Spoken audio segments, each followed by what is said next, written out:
And now it's my pleasure to introduce Selectwoman Terry Stoll. Terry, would you have a few words?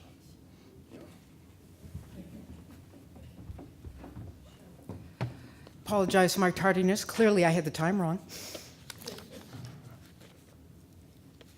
Of all the speeches I do in a year, this is the one that I volunteer to make. I choose this one because of my deep, heartfelt respect and gratitude for and to those who have served this country, as well as their families who have made such tremendous sacrifices so that those individuals could serve us. With the anti-veteran rhetoric that was spewed during the presidential campaign against POWs, PTSD victims, and Gold Star families, where do we go from here? Like America has done so many times in our past, we move forward. In his brief victory speech, the president-elect did reach out and took the time to offer support for our veterans.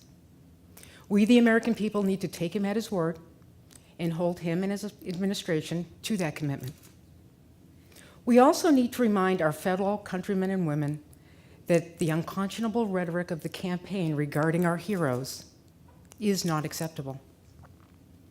We need to make sure that our children realize that any denigrating speech about those who serve or have served our country is not acceptable. And we need to work together to reunite this tragically divided country. Clearly, a lot of people feel left behind.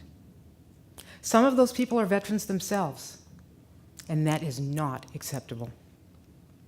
Whether you are happy with the results from Tuesday or devastated by them, the fact is that millions of men and women have fought over the history of this nation for us to have the freedom to choose who our leaders are.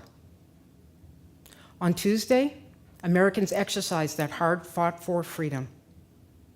That is what the sacrifice has always been about. It hasn't been about who will be president.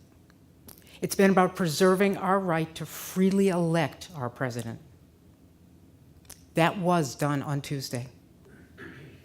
And as we move on from here, as one nation, we need to respect and support the men and women who sacrificed themselves to protect our way of life.